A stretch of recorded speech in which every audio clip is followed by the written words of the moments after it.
Sam hesitated at the end of the long corridor, swearing that the door at the far end had not been there minutes before. A single light bulb swayed overhead, casting flickering shadows across the blistered wallpaper. He was alone in the hallway, but he sensed something was with him, something intangible and heavy, pressing against his chest. His heart pounded, and a faint ringing in his ears grew to a nauseating buzz. He had to open that door. He felt it summoning him, but a whisper of doubt told him not to. Even so, his trembling hand reached for the handle. Fluorescent light seared his eyes as he blinked and found himself back in Jonah's living room. The board game lay on the coffee table, innocent and inanimate, yet reeking of a power they had all felt. They were supposed to be having a fun game night. Just 4 friends with leftover pizza, easy laughter and friendly competition. Instead, the illusion Sam had just slipped into had forced him to relive a nightmare corridor from his childhood, a corridor that never actually existed in the real world, but had haunted his dreams since he was 8. Jonah, the unofficial leader of their group, sat across from Sam, arms crossed over his chest. His sharp, pale features were tense. "Are you all right?" he asked quietly, though everyone knew he was trying to remain calm for the rest of them. "To the hallway," Sam muttered, "just like in my dreams. It felt so real. I heard a voice." He couldn't look Jonah in the eyes. Instead, he fixated on the game board's swirling patterns. They seemed to move if he stared too long. Angela, who sat beside Sam, reached out a shaky hand and touched his shoulder. "It did something to me too, before you got pulled in," she said, her voice fragile. "It showed me my mother in the hospital. I never needed that memory resurrected." She swallowed, her gaze dropping to the floor. Maria hovered behind Jonah, silent and tense as a coil of rope.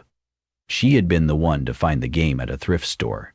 She insisted it was a steal, hand-painted, intricately carved tokens, and strange symbols etched around interlocking serpents on the board. She thought it would be a novelty for their weekly game nights. Now her guilt was an almost palpable weight in the air. At first, the game seemed straightforward enough, though none of them recognized the written language. Jonah led them through a trial run by spinning a wheel in the center. Each player had a token in the shape of a small figurine. The instructions, in erratic cursive on a single piece of parchment, suggested that each player roll a peculiar jade die and move accordingly. The first player to reach the center square was supposedly granted a wish.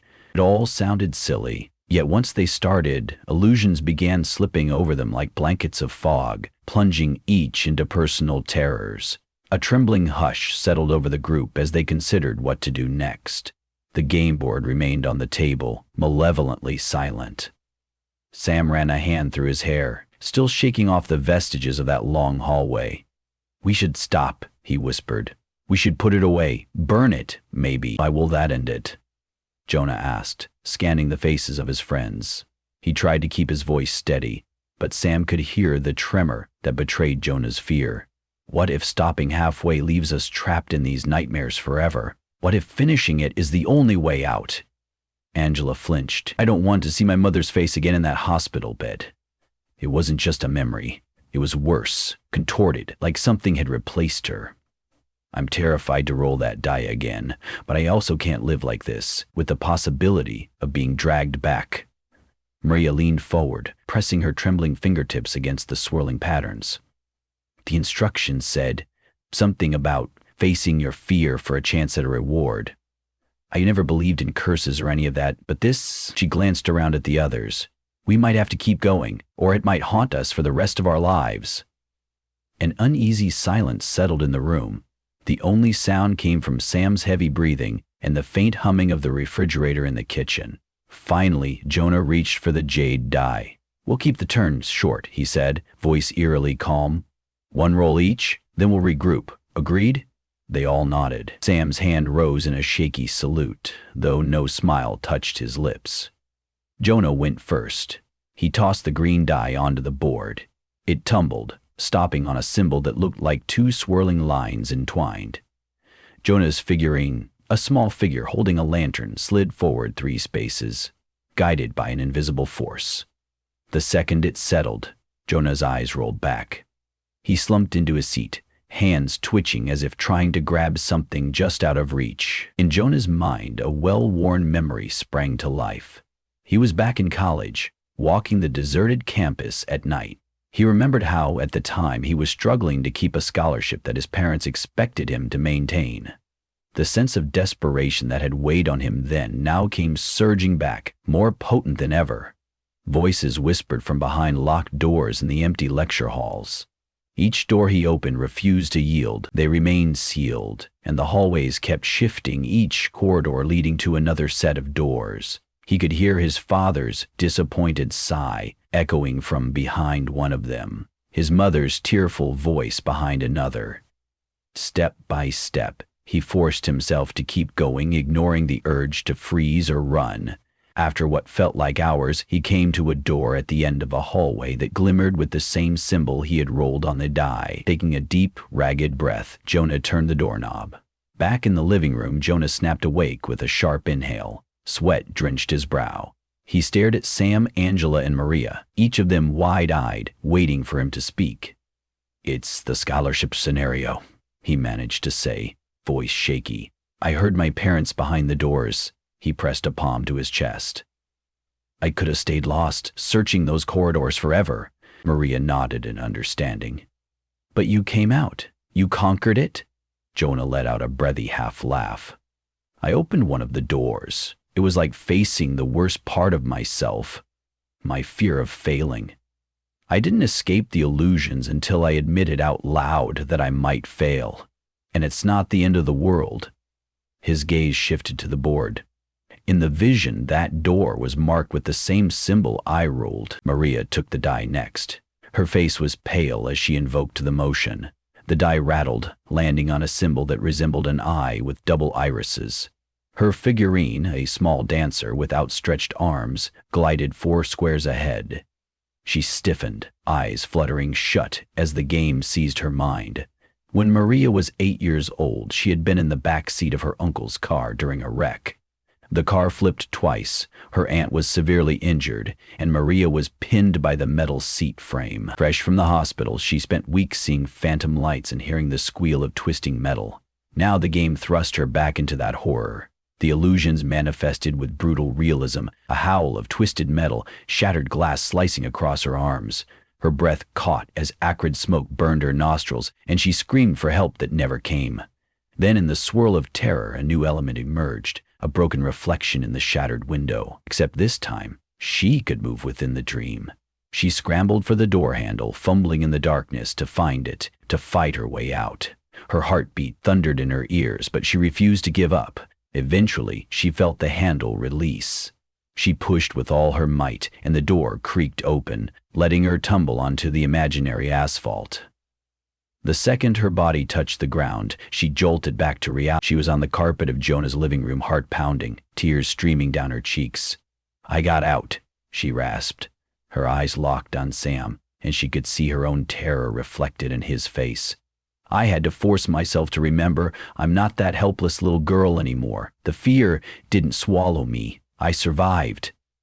Neither Sam nor Angela spoke for a few moments, their gazes drifting from Maria to the game. Finally, Angela took the die, inhaling sharply before rolling. It clacked across the tabletop, landing on a symbol resembling a serpent feasting on its tail. Angela's token, a small cat with intricately carved fur, moved 5 spaces. Then she, too, froze. A hush passed over the room.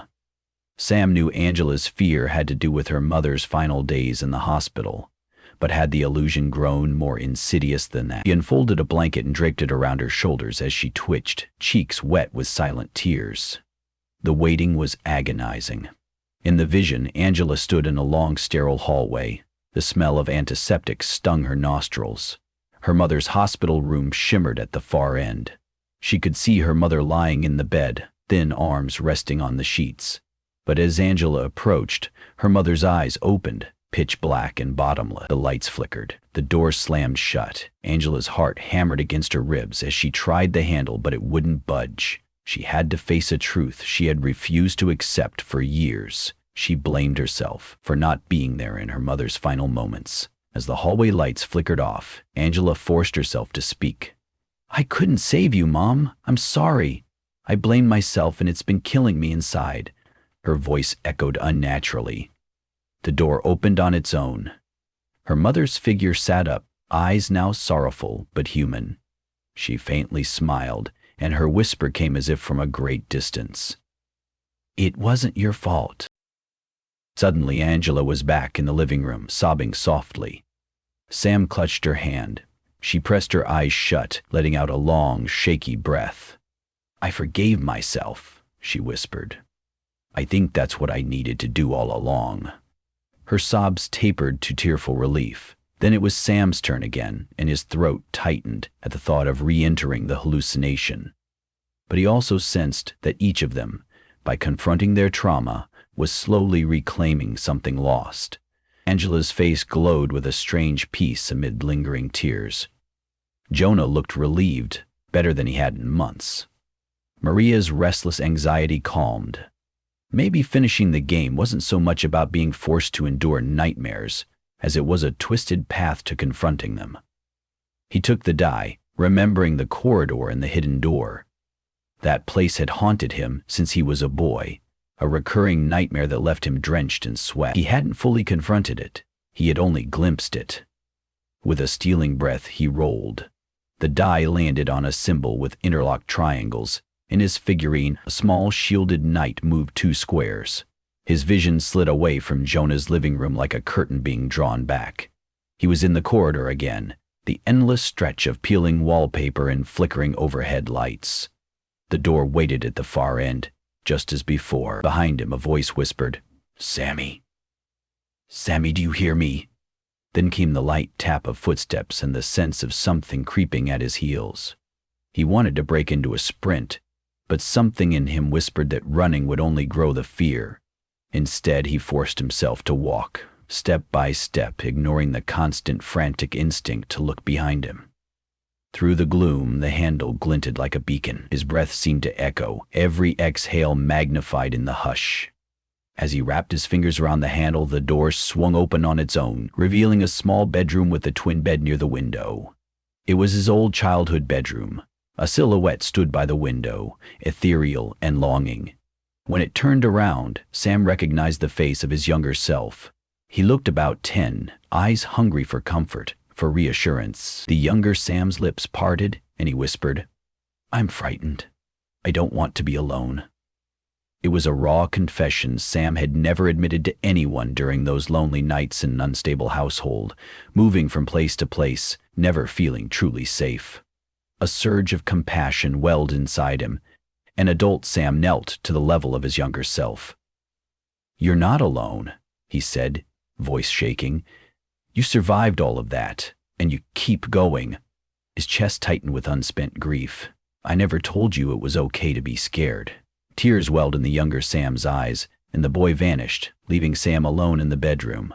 Suddenly, the walls began to ripple, growing transparent. A rush of immense relief coursed through him as light filled the darkness.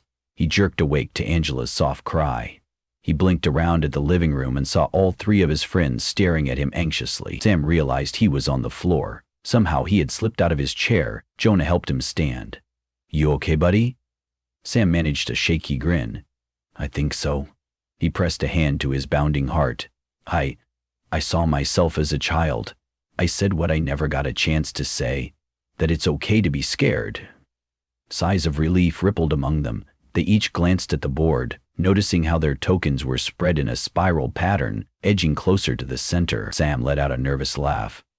We're getting there, right? This is how the game's supposed to be won. Jonah tapped the instructions, which were written in that strange script. Seems so.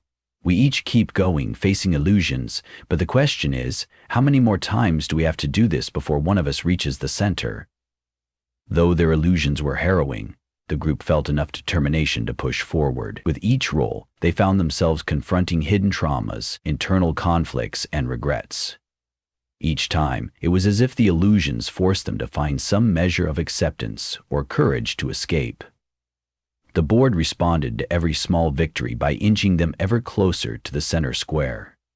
Jonah rolled again, and he delved into a memory about a harsh breakup that had shattered his confidence. When he emerged, breathless, he had come to terms with the guilt he carried. Maria confronted vivid childhood bullying that she had never told her friends about. Angela revisited the day of her mother's funeral, but this time faced it without collapsing under the weight of self-blame. Sam encountered a memory of his parents' fights, the ones that kept him awake at night, but he no longer felt paralyzed by shame. Each time, they shared tearful confessions and small revelations in the afterglow of returning from the illusions. Finally, after what felt like an eternity of rolling dice, spinning the wheel and being consumed by ephemeral fears, Jonah's token stood on the space right before the center of the board.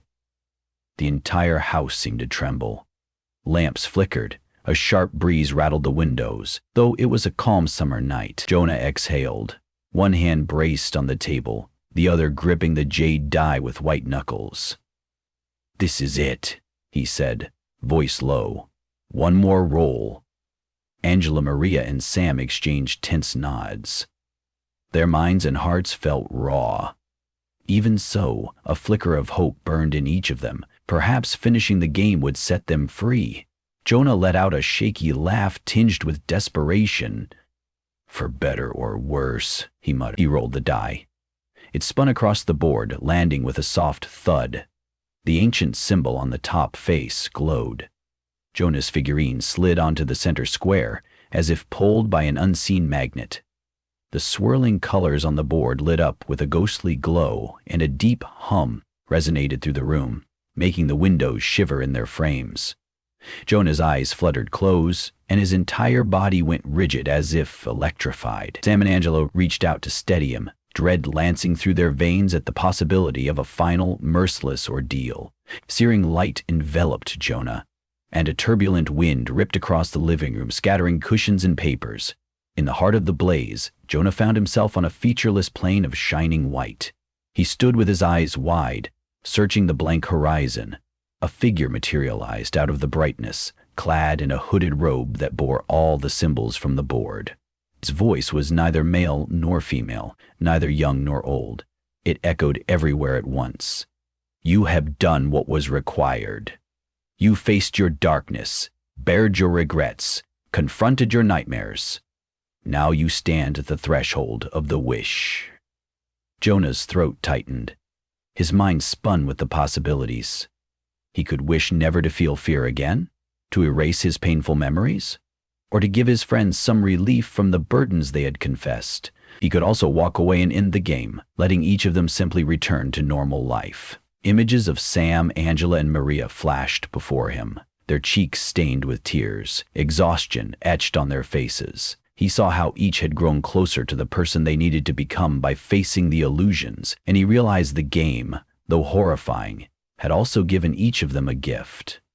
Closure they never thought they'd obtain. The robed figure looked on as Jonah found his answer. "I wish," Jonah said, heartbeat trembling with conviction, "that my friends and I will always have the strength to face our fears in the real world, without illusions. We don't need them to see what terrors lie inside. We can stand together, facing our nightmares on our own." For a moment the robed figure was silent. Then it nodded once, and Jonah felt warmth rush through him, a sensation of acceptance, of being seen and heard. Then, with a final burst of light, the plane crumbled, and he was back in the living room with Sam and Angela bracing him, Maria shouting his name. Jonah gasped for air. The wind died, the glow vanished, and the board fell silent. Its surface reverted to dull wood, dull paint, and the symbols lost their otherworldly shimmer. Some hidden mechanism or magic had finally burned itself out. Angela peered at the board. Is that it?" Jonah locked eyes with her, then turned to Maria and Sam. A new sense of calm radiated across all their faces. "I think so," he murmured, pressing a hand against the center square. It no longer hummed or glowed. It was just a piece of wood beneath his palm. "How do you feel?" asked Angela, her voice soft. Jonah straightened. He flexed his shoulders as if feeling a new freedom in his body, like, "I just woke up from a nightmare, but I survived." Maria exhaled slowly, wiping away tears. She perched on the edge of the couch, glancing around at each of them. "So what happens now?" she asked. We move on, I guess, Sam replied. He kneaded his wrists as though the illusions had left physical shackles behind. We go back to normal life, except now we don't carry the same fear that used to weigh us down. A hush fell across the room as they let that realization settle like dust after a storm. Sunlight peeked around the edges of the drawn curtains, signaling the early hours of morning. They were exhausted, drained by the struggle, but each felt an odd sense of peace. Angela gave a shaky chuckle. I can't believe a game was the thing to help me let go of that guilt. I wish it had just been talk therapy and not mind-crippling illusions, but I guess we take what we can get. Jonah rose on unsteady legs, rested the board in its box, and closed the lid. Its color was duller now, as though the life that once surged inside it had fled. He regarded his friends, each of them standing tall beneath the faint glow of the overhead light. We should seal this thing away, he said, in case someone else finds it. His voice trailed off, and he frowned. Do we destroy it or hide it? Sam stepped forward. I honestly don't know. Part of me thinks it did what it had to do, and maybe its work is done. It might be harmless now, but we can't be sure. Their eyes met in silent agreement. They wrapped the cursed board in layers of thick plastic, duct-taped it shut, and placed it in a steel cabinet in Jonah's basement. That would have to suffice until they found a safer way to dispose of it. With the game hidden away, they cleaned the living room in silence. Cushions were placed back, magazines stacked neatly, and the last remains of half-eaten pizza were tossed.